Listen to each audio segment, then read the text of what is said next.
Hi friends, ದಿನದ ಎಲ್ಲ ಪ್ರಮುಖ ಸುದ್ದಿಯನ್ನು ನಿಮಗೆ ತಲುಪಿಸುವ ಮಸ್ತ್ ಮಗ ಚಾನೆಲ್ನ ಫುಲ್ ನ್ಯೂಸ್ಗೆ ಸ್ವಾಗತ. ನಾನು ಅಮರ್ ಪ್ರಸಾದ್. ಮಿಡಲ್ ಈಸ್ಟ್ನ ಅಗ್ನಿಕುಂಡಕ್ಕೆ ಈಗ ರಷ್ಯಾ ಅಧ್ಯಕ್ಷ ಪುಟಿನ್ ಹಾರಿದ್ದಾರೆ. ಇರಾನ್ ಮತ್ತು ಅಮೆರಿಕನ್ ಮಿತ್ರರ ನಡುವೆ ಯಾವಾಗ ಬೇಕಿದ್ರೂ ಯುದ್ಧ ಆಗಬಹುದು ಅಂತಿರೋ ಹೊತ್ತಲ್ಲೇ ತಡೀರಿ, ನನ್ನನ್ನು ಮರೆತು ಬಿಟ್ರಾ, ನಾನಿದ್ದೀನಿ, ಪುಟಿನ್ ನೀನು ಬದುಕಿದ್ದೀನಿ ಅಂತ ಆಕಳ ಕೇಳಿದ್ದಾರೆ. ಇಸ್ರೇಲ್ ಮತ್ತು ಇರಾನ್ ಎರಡೂ ರಾಷ್ಟ್ರಗಳ ನಾಯಕರಿಗೂ ಪುಟಿನ್ ಫೋನ್ ಮಾಡಿದ್ದಾರೆ. ಮೊದಲಿಗೆ ಇಸ್ರೇಲ್ ಪ್ರಧಾನಿ ನೆತನ್ಯಾಹುಗೆ ಕಾಲ್ ಮಾಡಿ, ಆಗ ನಾವು ಬೇಕಿದ್ರೆ ಮಧ್ಯಸ್ಥಿಕೆ ವಹಿಸಿ ಪ್ರಾದೇಶಿಕ ಉದ್ವಿಗ್ನತೆ ಕಮ್ಮಿ ಮಾಡ್ತೀವಿ, ಈ ಭಾಗದಲ್ಲಿ ಸ್ಥಿರತೆ ಭದ್ರತೆ ಹೆಚ್ಚಿಸೋಕೆ ಸಹಾಯ ಮಾಡ್ತೀವಿ ಅಂತ ಪುಟಿನ್ ಆಫರ್ ಇಟ್ಟಿದ್ದಾರೆ. ಇಸ್ರೇಲ್ಗೆ ಆಫರ್ ಬೆನ್ನಲ್ಲೇ ಇರಾನ್ ಅಧ್ಯಕ್ಷ ಮಸೂದ್ ಪೆಜೆಶ್ಕಿಯಾನ್ಗೂ ಕಾಲ್ ಮಾಡಿ ಮಾತಾಡಿದ್ದಾರೆ. ಇನ್ನೊಂದ್ ಕಡೆ ಇಸ್ರೇಲ್ ವಿದೇಶಾಂಗ ಸಚಿವ ಗಿಡಿಯನ್ ಸಾರ್, ಯುರೋಪಿಯನ್ ಒಕ್ಕೂಟದ ಟಾಪ್ ಡಿಪ್ಲೊಮ್ಯಾಟ್ ಕಾಜಾ ಕಲ್ಲಾಸ್ ಮತ್ತು ಸೈಪ್ರಸ್ ರಾಷ್ಟ್ರದ ವಿದೇಶಾಂಗ ಸಚಿವರೊಂದಿಗೆ ಫೋನ್ನಲ್ಲಿ ಮಾತಾಡಿದ್ದಾರೆ. ಈ ವೇಳೆ ಇರಾನ್ ರೆವಲ್ಯೂಷನರಿ ಗಾರ್ಡ್ ಕೋರ್ ಅನ್ನ ಉಗ್ರರು ಅಂತ ಹೇಳಿ ಘೋಷಿಸಿ ಅನ್ನೋ ಆಗ್ರಹ ಮಾಡಿದ್ದಾರೆ. ಇನ್ನೊಂದ್ ಕಡೆ ಇರಾನ್ ನಿಂದ ಜಾಗ ಖಾಲಿ ಮಾಡೋರ ಸಂಖ್ಯೆ ಹೆಚ್ಚಾಗ್ತಿದೆ. ಈಗ ಅಮೆರಿಕದ ಮಿತ್ರ 5 ಐಸ್ ಕಂಟ್ರೀಸ್ ಪೈಕಿ ಒಂದಾಗಿರೋ ನ್ಯೂಜಿಲೆಂಡ್ ಕೂಡ ಇರಾನ್ ನಿಂದ ಜಾಗ ಖಾಲಿ ಮಾಡಿದೆ. ಭದ್ರತಾ ಕಾರಣಗಳಿಂದ ನಾವು ಹೊರಗೆ ಹೋಗ್ತಾ ಇದ್ದೀವಿ, ಕಾನ್ಸುಲರ್ ಸರ್ವಿಸ್ ಅನ್ನ ಟರ್ಕಿಗೆ ಶಿಫ್ಟ್ ಮಾಡಿದ್ದೀವಿ, ಎಲ್ಲ ಸಿಬ್ಬಂದಿ ಆಚೆ ಬಂದಿದ್ದಾರೆ ಅಂತ ನ್ಯೂಜಿಲೆಂಡ್ ತಿಳಿಸಿದೆ. ಇತ್ತ ಪೋರ್ಚುಗಲ್ ಕೂಡ ಇರಾನ್ನಲ್ಲಿರೋ ತನ್ನ ಎಂಬಸಿಯನ್ನ ಕ್ಲೋಸ್ ಮಾಡಿದೆ. ಪೋರ್ಚುಗೀಸ್ ನಾಗರಿಕರು ಕೂಡ ಗಂಟು ಮೂಟೆ ಕಟ್ಕೊಂಡು ಇರಾನ್ ಬಿಡೋಕೆ ಮುಂದಾಗಿದ್ದಾರೆ. ಇನ್ನು European airlines Iran air space avoid ಮಾಡೋದನ್ನ ಮುಂದುವರಿಸಿವೆ. ಯುರೋಪ್ನ ವಿಸ್ ಏರ್, ಲುಫ್ತಾನ್ಸಾ ಮತ್ತು ಬ್ರಿಟಿಷ್ ಏರ್ವೇಸ್ ಇರಾನ್ ಜೊತೆಗೆ ಇರಾಕ್ ಏರ್ ಸ್ಪೇಸ್ ಅನ್ನ ಕೂಡ ಅವಾಯ್ಡ್ ಮಾಡ್ತಿವೆ. ಈ ಮೂಲಕ ಇರಾನ್ನಲ್ಲಿ ಎಲ್ಲವೂ ಸರಿ ಇಲ್ಲ, ಏನೋ ಒಂದು ಆಗುತ್ತೆ ಅಂತ ಅಮೆರಿಕದ ಮಿತ್ರರೇ ಸಂದೇಶವನ್ನ ಕೊಡ್ತಾ ಇದ್ದಾರೆ. ಇನ್ನು ಇರಾನ್ ಉದ್ವಿಗ್ನತೆಯಿಂದ ಭಾರತದ ಎಕ್ಸ್ಪೋರ್ಟ್ಗೂ ಹೊಡೆತ ಬಿದ್ದಿದೆ. ಬಾಸ್ಮತಿ ರೈಸ್, ಟೀ ಮತ್ತು ಫಾರ್ಮಾ ಪ್ರಾಡಕ್ಟ್ಗಳ ಶಿಪ್ಮೆಂಟ್ಗಳು ಗುಜರಾತ್ನ ಕಾಂಡ್ಲಾ ಮತ್ತು ಮುಂದ್ರಾ ಬಂದರಿನಲ್ಲಿ ಸ್ಟಕ್ ಆಗಿ ನಿಂತಿವೆ. ಬರೋಬ್ಬರಿ 2,000 ಕೋಟಿ ರೂಪಾಯಿ ಮೌಲ್ಯದ ಸರಕುಗಳು ಬಂದರಿನಲ್ಲಿ ಕುಳಿತಿವೆ. ಇರಾನ್ನಲ್ಲಿ ಬಂದರಿನ ಕಾರ್ಯಾಚರಣೆಗಳು ನಿಂತ ಕಾರಣ ಈ ಹೊಡೆತ ಬಿದ್ದಿದೆ ಅಂತ ಗೊತ್ತಾಗಿದೆ. ಅಂದಹಾಗೆ ಭಾರತದ ಬಾಸ್ಮತಿ ಅಕ್ಕಿಯನ್ನ ಸೌದಿ ಅರೇಬಿಯಾ ನಂತರ ಅತಿ ಹೆಚ್ಚು ಖರೀದಿ ಮಾಡೋದು ಇರಾನ್. ಪ್ರತಿ ವರ್ಷ ಸುಮಾರು 12 ಲಕ್ಷ ಟನ್ ಅಷ್ಟು ಬಾಸ್ಮತಿ ಅಕ್ಕಿಯನ್ನು ಆಮದು ಮಾಡಿಕೊಳ್ಳುತ್ತೆ. ಇನ್ನು ಪ್ರತಿಭಟನೆಗಳ ನಡುವೆ ಇರಾನ್ನಲ್ಲಿ 10 ಭಾರತೀಯರ ಬಂಧನ ಆಗಿದೆ. ಭಾರತ ಕೂಡ ಈ ಘಟನೆಗೆ ಪ್ರತಿಕ್ರಿಯೆ ಕೊಟ್ಟಿದ್ದು, ಬಂಧಿತರಿಗೆ ಕಾನ್ಸುಲರ್ ಆಕ್ಸೆಸ್ ಕೊಡಬೇಕು ಅಂತ ಇರಾನ್ಗೆ ಮನವಿ ಮಾಡಿದೆ. MT ವ್ಯಾಲಿಯಂಟ್ ರೋರ್ ಅನ್ನೋ ಹಡಗಿನಲ್ಲಿದ್ದ ಭಾರತೀಯ ಪ್ರಜೆಗಳನ್ನ ಇರಾನ್ನ Islamic revolutionary guard corps December 8ಕ್ಕೆ ಅರೆಸ್ಟ್ ಮಾಡಿತ್ತು. UAEನ ದಿಬ್ಬಾ ಬಂದರಿನ ಬಳಿ ಅಂತಾರಾಷ್ಟ್ರೀಯ ಜಲ ಪ್ರದೇಶದಲ್ಲಿದ್ದಾಗ ಹಡಗನ್ನ ತಡೆಯಲಾಗಿತ್ತು. ಸುಮಾರು 6,000 ಮೆಟ್ರಿಕ್ ಟನ್ ತೈಲವನ್ನ ಕಳ್ಳ ಸಾಗಾಣಿಕೆ ಮಾಡ್ತಿದ್ದಾರೆ ಅಂತ ಅರೆಸ್ಟ್ ಮಾಡಿ ಸೀಸ್ ಮಾಡಲಾಗಿತ್ತು. ಈ ಹಡಗಲ್ಲಿ ಸುಮಾರು 16 ಜನ ಇದ್ರು ಅಂತ ಹೇಳಲಾಗ್ತಿದೆ. ಸದ್ಯ ಹಡಗಿನಲ್ಲಿದ್ದ ಭಾರತೀಯ ಕುಟುಂಬದವರು PM ಮೋದಿ ಮಧ್ಯೆ ಪ್ರವೇಶ ಮಾಡಿ ರಕ್ಷಿಸಬೇಕು ಅಂತ ಹೇಳಿ ರಿಕ್ವೆಸ್ಟ್ ಮಾಡ್ಕೊಂಡಿದ್ದಾರೆ. ಏನೋ ನೆರೆಯ ಮಹಾರಾಷ್ಟ್ರದಲ್ಲಿ ನಡೆದ ಸ್ಥಳೀಯ ಸಂಸ್ಥೆ ಚುನಾವಣೆಯಲ್ಲಿ, ಅದರಲ್ಲೂ ಕೂಡ ಮುಖ್ಯವಾಗಿ ದೇಶದ ವಾಣಿಜ್ಯ ನಗರಿ ಮುಂಬೈನ ಎಲೆಕ್ಷನ್ ನಲ್ಲಿ ಬಿಜೆಪಿ ಭರ್ಜರಿ ಜಯ ಗಳಿಸಿದೆ. 25 ವರ್ಷಗಳ ಬಳಿಕ ಠಾಕ್ರೆಗಳ ಕೋಟೆ ಧ್ವಂಸ ಆಗಿದೆ. ಬಾಳಾ ಸಾಹೇಬ್ ಠಾಕ್ರೆ ಕಟ್ಟಿದ್ದ ಕೋಟೆ 25 ವರ್ಷ ಮಹಾರಾಷ್ಟ್ರದಲ್ಲಿ ಏನೇ ನಡೆದ್ರೂ ಕೂಡ ಮುಂಬೈ ಮಟ್ಟಿಗೆ ಅಲುಗಾಡ್ಸಕ್ ಆಗಿರ್ಲಿಲ್ಲ ಅವ್ರನ್ನ, ಶಿವಸೇನೆಯನ್ನ, ಠಾಕ್ರೆ ಶಿವಸೇನೆಯನ್ನ. ಆದ್ರೆ ಈಗ ಆ ಕೋಟೆ ಬಿದ್ದು ಹೋಗಿದೆ. ಈ ಸಲ ಅಂತೂ ಠಾಕ್ರೆ ಸೋದರರು ಪ್ರತಿಷ್ಠೆಯ ಕಣ ಮಾಡ್ಕೊಂಡಿದ್ರು. ಕಸಿನ್ಸ್ ರಾಜ್ ಠಾಕ್ರೆ ಆಮೇಲೆ ಉದ್ಧವ್ ಠಾಕ್ರೆ ಒಂದಾಗಿ ಫೈಟ್ ಮಾಡೋಕ್ ಬಂದಿದ್ರು, ಮುಂಬೈನ ಉಳಿಸ್ಕೋಬೇಕೇನಾದ್ರೂ ಮಾಡಿ ಠಾಕ್ರೆ ಕೋಟೆಯಲ್ಲಿ ಅಂತ. ಆದ್ರೆ ಬಿಜೆಪಿ ನೇತೃತ್ವದ ಮಹಾಯುತಿ ಗೆಲುವನ್ನ ಸಾಧಿಸಿದೆ. ಆ ಕಡೆ ಥಾಣೆ, ಪುಣೆ, ನಾಗ್ಪುರ, ಜಲ್ನಾ, ನಾಶಿಕ್ ಸೇರಿದಂತೆ 29 ಮುನ್ಸಿಪಲ್ ಕೌನ್ಸಿಲ್ಗಳಿಗೆ ಚುನಾವಣೆಯಾಗಿತ್ತು. 15,931 ಅಭ್ಯರ್ಥಿಗಳ ಹಣೆ ಬರಹವನ್ನ 3.4 ಕೋಟಿ ಮತದಾರರು ಬರೆದಿದ್ದಾರೆ. ಈ ಪೈಕಿ 25 ಕಾರ್ಪೊರೇಷನ್ ನಲ್ಲಿ ಬಿಜೆಪಿ ಮುನ್ನಡೆಯನ್ನ ಸಾಧಿಸಿದೆ. ಅದರಲ್ಲಿ ಎಲ್ಲಕ್ಕಿಂತ ಮುಖ್ಯ ಮುಂಬೈ. ಇನ್ನು 27 ಸೀಟುಗಳಲ್ಲಿ 93 ಸ್ಥಾನಗಳನ್ನ ಬಿಜೆಪಿ ಗೆದ್ದಿದೆ. 27 ಸ್ಥಾನಗಳನ್ನ ಶಿಂದೆ ಶಿವಸೇನೆ ಗೆಲ್ಲೋಕ್ ಬೇಕಾಗಿದ್ದ 114, ಅದಕ್ಕಿಂತ ಹೆಚ್ಚಿನ ಸೀಟುಗಳಲ್ಲಿ ಗೆಲುವು ಮುನ್ನಡೆಯನ್ನು ಸಾಧಿಸಿ ಮುಂಬೈ ಅಧಿಕಾರವನ್ನ ಹಿಡಿದಿದ್ದಾರೆ. ಉಳಿದಂತೆ ಉದ್ಧವ್ ಬಣದ ಶಿವಸೇನೆ 62, ರಾಜ್ ಠಾಕ್ರೆ ಅವರ ಮಹಾರಾಷ್ಟ್ರ ನವನಿರ್ಮಾಣ ಸೇನೆ ಜಸ್ಟ್ 9, ಕಾಂಗ್ರೆಸ್ 13, ಶರದ್ ಪವಾರ್ NCP 1 ಮತ್ತು ಸ್ವತಂತ್ರ ಅಭ್ಯರ್ಥಿಗಳು 16ರಲ್ಲಿ ಗೆದ್ದಿದ್ದಾರೆ. ಆ ಸ್ವತಂತ್ರರಲ್ಲಿ ಓವೈಸಿ ಅವರ ಪಾರ್ಟಿ ಕೂಡ ಸೇರಿದೆ. ಆದ್ರೆ ಅಜಿತ್ ಪವಾರ್ NCP ಗುಂಪು ಖಾತೆಯನ್ನೇ ತೆರೆದಿಲ್ಲ. ಇನ್ನು ಪುಣೆ ಮುನ್ಸಿಪಲ್ ಎಲೆಕ್ಷನ್ ರಿಸಲ್ಟ್ಗೆ ಬಂದ್ರೆ ಅಲ್ಲೂ ಕೂಡ ಬಿಜೆಪಿನೇ ದೊಡ್ಡ ಗೆಲುವನ್ನ ಸಾಧಿಸಿದೆ. 90 ಸೀಟ್ಗಳಲ್ಲಿ ಗೆಲುವನ್ನ ಕಂಡಿದೆ. ಇತ್ತ ಶಿಂದೆ ಶಿವಸೇನೆ 2 ಸ್ಥಾನ, ಮತ್ತೊಂದು ಕಡೆ NCP 20, 2 ಬಣ ಸೇರಿ, ಆಮೇಲೆ ಕಾಂಗ್ರೆಸ್ 8, ಉದ್ಧವ್ ಶಿವಸೇನೆ 2. ಅಂದ್ರೆ ಆಲ್ಮೋಸ್ಟ್ ಪುಣೆಯನ್ನ ಸ್ವೀಪ್ ಮಾಡಿದೆ ಬಿಜೆಪಿ ನೇತೃತ್ವದ ಕೂಟ.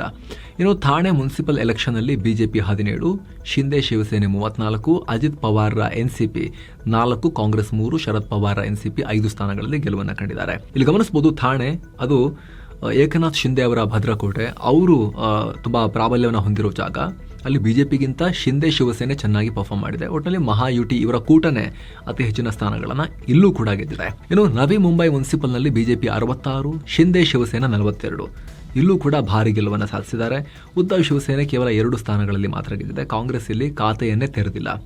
ಇನ್ನು ನಾಗ್ಪುರ್ ವಿಚಾರಕ್ಕೆ ಬಂದ್ರೆ ಬಿಜೆಪಿ 109, ಶಿಂದೆ ಶಿವಸೇನೆ 2. ಇವ್ರದೇ ಅಗೇನ್ ಇಲ್ಲೂ ಕೂಡ ಗೆಲುವು. ಕಾಂಗ್ರೆಸ್ 27 ಮಾತ್ರ ಗೆದ್ದಿದೆ. ಉದ್ಧವ್ ಸೇನೆ ಕೇವಲ 2ರಲ್ಲಿ ಮಾತ್ರ ಗೆಲುವನ್ನು ಕಂಡಿದೆ. ಇನ್ನು ನಾಶಿಕ್ ಬಂದ್ರೆ ಅಲ್ಲೂ ಕೂಡ ಅಗೇನ್ ಆಡಳಿತಾರೂಢ ಕೂಟವೇ ಗೆಲುವನ್ನು ಕಂಡಿದೆ. ಬಿಜೆಪಿ 66, ಶಿಂದೆ ಶಿವಸೇನೆ 21. ಆ ಕಡೆಗೆ ಕಾಂಗ್ರೆಸ್ ಬರೀ 3, ಉದ್ಧವ್ ಸೇನೆ ಬರೀ 8ರಲ್ಲಿ ಮಾತ್ರ ಗೆದ್ದಿದ್ದಾರೆ. ಹಾಗೆ ಜಾಲ್ನಾದಲ್ಲೂ ಕೂಡ ಬಿಜೆಪಿ ಶಿಂದೆ ಶಿವಸೇನೆ ಬಣವೇ ಗೆಲುವನ್ನ ಸಾಧಿಸಿದೆ. ಆದ್ರೆ ಇಲ್ಲಿ ಏನಾಗಿದೆ ಗೊತ್ತಾ, ಜಾಲ್ನಾದಲ್ಲಿ ಗೌರಿ ಲಂಕೇಶ್ ಹತ್ಯೆ ಆರೋಪಿ ಶ್ರೀಕಾಂತ್ ಪಂಗರ್ಕರ್ಗೆ ಗೆದ್ದು ಬಿಟ್ಟಿದ್ದಾರೆ ಅವರು. ಬಿಜೆಪಿ ಸೇರಿದಂತೆ ಎಲ್ಲರನ್ನ ಸೋಲಿಸಿ 2,000ಕ್ಕೂ ಅಧಿಕ ಮತಗಳ ಅಂತರದಲ್ಲಿ ಈತ ಗೆಲುವನ್ನು ಕಂಡಿದ್ದಾರೆ. ಏನೋ ಸ್ನೇಹಿತರೆ, ಈಗ ಭಾರತ ಡಯಾಬಿಟಿಸ್ ಕ್ಯಾಪಿಟಲ್. 10 ಕೋಟಿ ಜನರಿಗೆ ಆಲ್ರೆಡಿ ಸಕ್ಕರೆ ಕಾಯಿಲೆ ಇದೆ. 13 ಕೋಟಿಗೂ ಅಧಿಕ ಜನ ಪ್ರೀ ಡಯಾಬಿಟಿಕ್ ಅಂದ್ರೆ ಶುಗರ್ ಬರೋದಕ್ಕೆ ಜಸ್ಟ್ ಒಂದು ಸ್ಟೆಪ್ ಹಿಂದೆ ಇದ್ದಾರೆ. ಆದ್ರೆ ವಿಪರ್ಯಾಸ ಅಂದ್ರೆ ಸ್ಮಾರ್ಟ್ ವಾಚ್ ಕಟ್ಕೊಂಡು ಎಷ್ಟು ಹೆಜ್ಜೆ ನಡೆದು ಎಷ್ಟು ನಿದ್ರೆ ಮಾಡಿದ್ವಿ ಎಲ್ಲ ಟ್ರ್ಯಾಕ್ ಮಾಡೋ ಜನ ಆರೋಗ್ಯಕ್ಕೆ ಬೇಕಾಗಿರೋ ಮೇನ್ ವಿಚಾರ ಶುಗರ್ ಲೆವೆಲ್ನ ಚೆಕ್ ಮಾಡಲ್ಲ. ಇದಕ್ಕೆ ಬೆಸ್ಟ್ ಮತ್ತು ಸ್ಮಾರ್ಟ್ ಸೊಲ್ಯೂಷನ್ ಅಂದರೆ ಬೀಟೋ ಕರ್ವ್ ಗ್ಲೂಕೋಮೀಟರ್. ಇದರ ಸ್ಪೆಷಾಲಿಟಿ, ನೀವು ನಿಮ್ಮ ಸಕ್ಕರೆ ಪ್ರಮಾಣವನ್ನು ಮನೆಯಲ್ಲೇ ಕಂಡುಹಿಡಿಯಬಹುದು. ಇದು ನಿಮ್ಮ ಸ್ಮಾರ್ಟ್ ಫೋನ್ಗೆ ಡೈರೆಕ್ಟ್ ಆಗಿ ಕನೆಕ್ಟ್ ಆಗುತ್ತೆ. ಇದಕ್ಕೆ ಬ್ಯಾಟ್ರಿ ಬೇಡ, ಚಾರ್ಜಿಂಗ್ ಬೇಡ, ಬ್ಲೂಟೂತ್ ಕೂಡ ಬೇಕಾಗಿಲ್ಲ. ಟೆಸ್ಟ್ ಮಾಡಿದ ತಕ್ಷಣ ರೀಡಿಂಗ್ಸ್ ಎಲ್ಲ ಬೀಟೋ ಆ್ಯಪ್ನಲ್ಲೇ ಆಟೋಮ್ಯಾಟಿಕಲಿ ಸೇವ್ ಆಗುತ್ತೆ. ಅದನ್ನು ನಿಮ್ಮ ಡಾಕ್ಟರ್ಸ್ ಜೊತೆಗೆ ಅಲ್ಲೇ ಶೇರ್ ಕೂಡ ಮಾಡ್ಬೋದು. ಇದು CDSO ಮತ್ತು ISO ಸರ್ಟಿಫೈಡ್ ಕೂಡ ಹೌದು. ಅಮೆಝಾನ್ನಲ್ಲಿ 4,000ಕ್ಕೂ ಅಧಿಕ ಜನ ರಿವ್ಯೂ ಮಾಡಿ 4.3 ಸ್ಟಾರ್ ರೇಟಿಂಗ್ ಕೊಟ್ಟಿದ್ದಾರೆ. ಸದ್ಯ ರಿಪಬ್ಲಿಕ್ ಡೇ ಸೇಲ್ ನಡೀತಿರೋದ್ರಿಂದ ಇದು ನಿಮಗೆ ಕೇವಲ 440 ರೂಪಾಯಿಗೆ ಸಿಗ್ತಾ ಇದೆ. ಇದನ್ನ ಖರೀದಿ ಮಾಡೋಕೆ ಲಿಂಕ್ ಡಿಸ್ಕ್ರಿಪ್ಷನ್ ಮತ್ತು ಪಿನ್ ಮಾಡಿರೋ ಕಾಮೆಂಟ್ ನಲ್ಲಿದೆ. ಆಸಕ್ತರು ಚೆಕ್ ಮಾಡಿ, ಅಗತ್ಯ ಇರೋರಿಗೆ ಶೇರ್ ಕೂಡ ಮಾಡಿ ಲಿಂಕ್ ಅನ್ನ. ಬನ್ನೀಗ ವರದಿಯಲ್ಲಿ ಮುಂದುವರಿಯೋಣ ಸ್ನೇಹಿತರೆ. ಇನ್ನು ಮಹಾರಾಷ್ಟ್ರದ ಸ್ಥಳೀಯ ಸಂಸ್ಥೆಗಳ ಚುನಾವಣೆಯಲ್ಲಿ ನಕಲಿ ಶಾಯಿ ಹಾಕಿ ಅಳಿಸಿ ಮತ್ತೆ ವೋಟ್ ಮಾಡಿದ್ದಾರೆ ಅಂತ ಹೇಳಿ ವಿಪಕ್ಷಗಳು ಆರೋಪ ಮಾಡಿದ್ವು. ಅದರ ಬೆನ್ನಲ್ಲೇ ಮಹಾರಾಷ್ಟ್ರ ಚುನಾವಣಾ ಆಯೋಗ ಇನ್ನು ಮುಂದೆ ಕರ್ನಾಟಕ ಸರ್ಕಾರದ ಮೈಸೂರು ಪೇಂಟ್ಸ್ ವಾರ್ನಿಶ್ ಲಿಮಿಟೆಡ್ ಉತ್ಪಾದಿಸೋ ಸಾಂಪ್ರದಾಯಿಕ ಶಾಯಿಯನ್ನ ಮಾತ್ರ ಬಳಸ್ತೀವಿ ಅಂತ ಹೇಳಿದೆ. ಮಾರ್ಕರ್ ಪೆನ್ಗಳನ್ನ, ಪರ್ಮನೆಂಟ್ ಮಾರ್ಕರ್ಗಳನ್ನ ಯೂಸೇ ಮಾಡಕ್ ಹೋಗಲ್ಲ ಅಂತ ಹೇಳಿದೆ. ಏನು ಭರ್ತಿ 22 ವರ್ಷಗಳ ಬಳಿಕ ಗದಗದ ಲಕ್ಕುಂಡಿ ಗ್ರಾಮದಲ್ಲಿ ರಾಜ್ಯ ಸರ್ಕಾರ ಉತ್ಖನನ ಶುರು ಮಾಡಿದೆ. ಇತ್ತೀಚೆಗೆ ಗ್ರಾಮದ ಜನರಿಗೆ ಚಿನ್ನ ಮತ್ತು ಅಮೂಲ್ಯ ಹರಳುಗಳೆಲ್ಲ ಸಿಕ್ಕಿದ್ವಲ್ಲ, ಇದರ ಬೆನ್ನಲ್ಲೇ ಗ್ರಾಮದ ಕೋಟೆ ವೀರಭದ್ರೇಶ್ವರ ದೇವಸ್ಥಾನದ ಮುಂಭಾಗದಲ್ಲಿ ತೋಡೋಕ್ ಶುರು ಮಾಡಿದ್ದಾರೆ. ಈ ಹಿಂದೆ ದೇವಸ್ಥಾನದ 50 ಮೀಟರ್ ವ್ಯಾಪ್ತಿಯಲ್ಲಿ ನಾಣ್ಯಗಳನ್ನು ತಯಾರಿಸಿದ ಟಂಕಸಾಲೆ, ಅಕ್ಕಸಾಲೆಗರ ಮನೆತನಕ್ಕೆ ಸಂಬಂಧಪಟ್ಟ ಅವಶೇಷಗಳು ಸಿಕ್ಕಿದ್ವು. ಹೀಗಾಗಿ ಅಲ್ಲಿ ಮತ್ತೆ ರಾಜ್ಯ ಸರ್ಕಾರದ ಅಧಿಕಾರಿಗಳು ಹಾಗೂ ಭಾರತೀಯ ಪುರಾತತ್ವ ಇಲಾಖೆಯವರು ಉತ್ಖನನ ಶುರು ಮಾಡಿದ್ದಾರೆ. ಏನು ಸಿದ್ದರಕೊಳ್ಳ ಅನ್ನೋ ಸ್ಥಳದಲ್ಲೂ ಕೂಡ ಶೋಧ ನಡೀತಾ ಇದೆ. ಇಂದಿನಿಂದ ಸುಮಾರು 3-4 ತಿಂಗಳುಗಳ ಕಾಲ ಉತ್ಖನನ ನಡೆಯುತ್ತೆ. ಏನು ಉತ್ಖನನದ ಆರಂಭ ಸಾಕಷ್ಟು ಕುತೂಹಲ ಮೂಡಿಸಿದೆ. ಸದ್ಯ ಉತ್ಖನನಕ್ಕೆ ಯಂತ್ರ ಬಳಸ್ತಾ ಇಲ್ಲ, ಕಾರ್ಮಿಕರಿಂದಲೇ ಗುದ್ದಲಿ, ಸಲಾಕೆ, ಹಾರೆ, ಪಿಕಾಸಿ ಬಳಸಿ ಶೋಧ ನಡೆಸಲಾಗ್ತಿದೆ.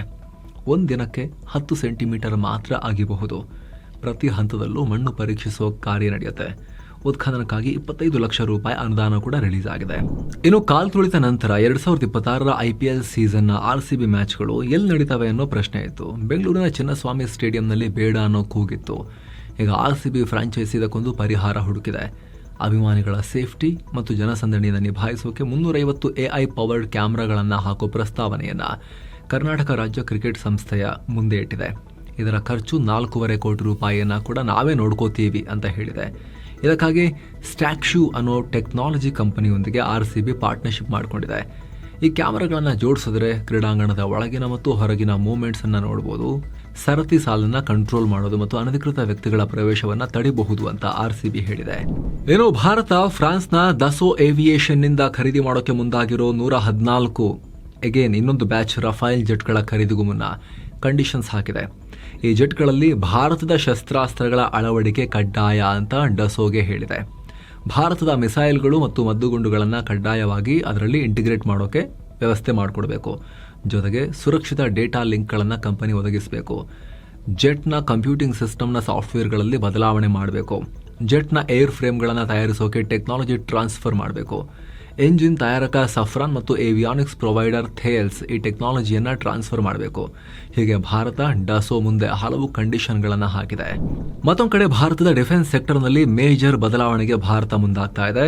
ರಕ್ಷಣಾ ವಲಯದಲ್ಲಿ ಆಟೋಮ್ಯಾಟಿಕ್ ರೂಟ್ ನಡಿ ವಿದೇಶಿ ನೇರ ಹೂಡಿಕೆ ಫಾರಿನ್ ಡೈರೆಕ್ಟ್ ಇನ್ವೆಸ್ಟ್ಮೆಂಟ್ ಮಿತಿಯನ್ನು FDI 49% ಇಂದ 74%ಗೆ ಏರಿಸೋಕೆ ಪ್ಲಾನ್ ಹಾಕಿದೆ.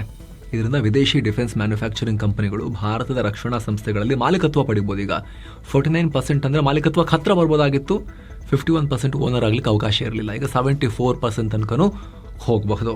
ಇದರಿಂದ ಅಮೆರಿಕ, ಫ್ರಾನ್ಸ್ನಂಥ ರಾಷ್ಟ್ರಗಳು ಓಡೋಡಿ ಭಾರತಕ್ಕೆ ಬಂದು ಹೈಟೆಕ್ ಟೆಕ್ನಾಲಜಿಗಳನ್ನು ಭಾರತಕ್ಕೆ ಕೊಡಬಹುದು, ಟೆಕ್ನಾಲಜಿ ಟ್ರಾನ್ಸ್ಫರ್ ಆಗಬಹುದು ಅನ್ನೋದು ಭಾರತದ ಲೆಕ್ಕಾಚಾರ. ಮಾರ್ಚ್ 31 ಡೆಡ್ ಲೈನ್ ಹತ್ರ ಬರ್ತಿದ್ದ ಹಾಗೆ ನಕ್ಸಲರಿಗೀಗ ಜೀವದ ಮೇಲಿನ ಆಸೆ ಜಾಸ್ತಿ ಆಗ್ತಿದೆ. ಶರಣಾಗತಿ ಹಿಂಡಾಗಿ ಆಗ್ತಾ ಇದ್ದಾರೆ. ಈಗ ಛತ್ತೀಸ್ಗಢದ ಬಸ್ತಾರ್ನಲ್ಲಿ 21 ಮಹಿಳಾ ನಕ್ಸಲರು ಸೇರಿ 52 ನಕ್ಸಲರು ಶರಣಾಗಿದ್ದಾರೆ. ಇದರಲ್ಲಿ 49 ನಕ್ಸಲರ ತಲೆ ಮೇಲೆ ಕೋಟಿಗಟ್ಟಲೆ ಬಹುಮಾನ ಇತ್ತು. ಷೇರುಪೇಟೆ ವಿಚಾರಕ್ಕೆ ಬರೋದಾದ್ರೆ, ವಾರದ ಕೊನೆಯ ಸೆಷನ್ನಲ್ಲಿ ಭಾರತದ ಷೇರುಪೇಟೆ ಗ್ರೀನ್ನಲ್ಲಿ ಕೊನೆಗೊಂಡಿದೆ.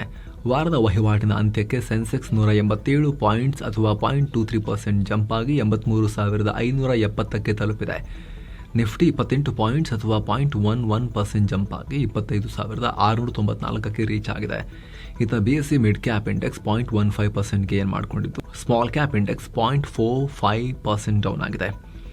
IT ಮತ್ತು ಬ್ಯಾಂಕಿಂಗ್ನಂತಹ ಹೆವಿವೇಟ್ ಸೆಕ್ಟರ್ ಸ್ಟಾಕ್ಗಳಿಂದ ಮಾರ್ಕೆಟ್ಗೆ ಸ್ವಲ್ಪ ಬಲ ಸಿಕ್ತು.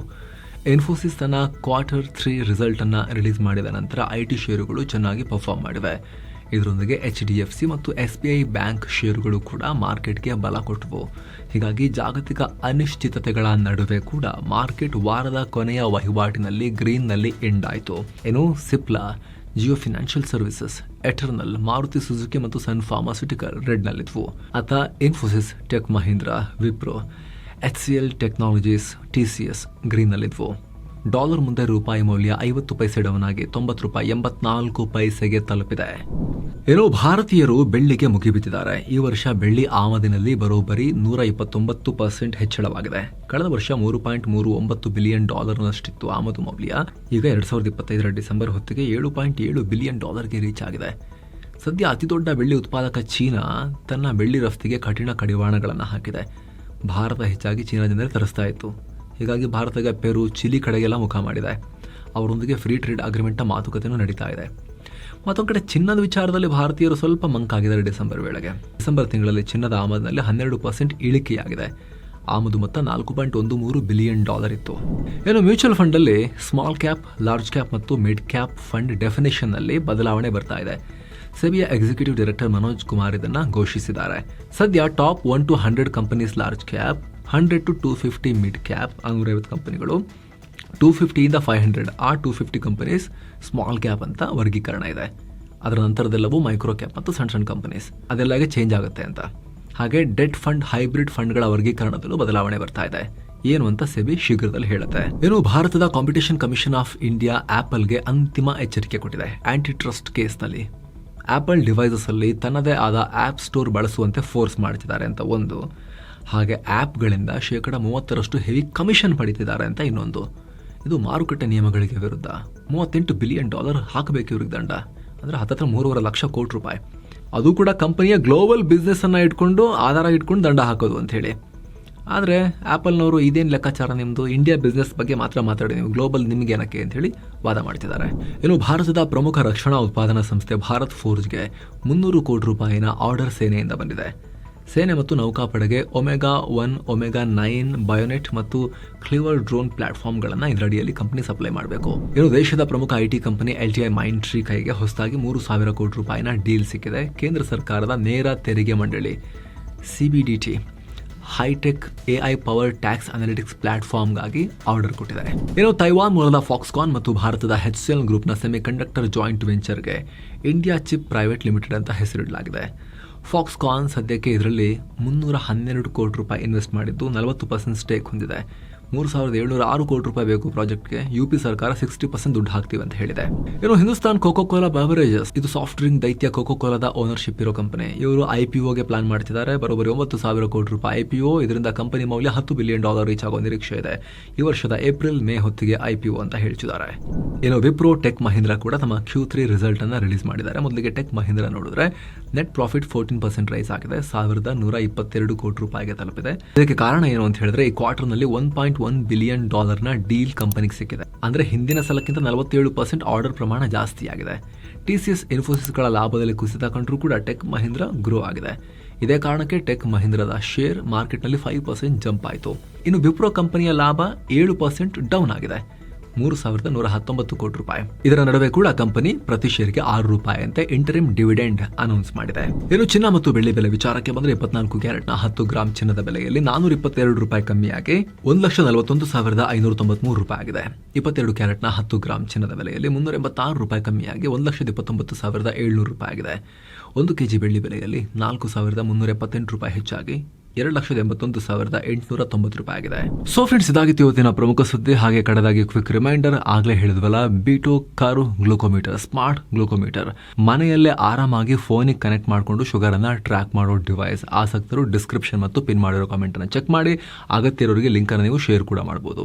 ಮತ್ತೆ ಭೇಟಿ ಆಗ್ತಿರೋಣ. ನಮಸ್ತೆ.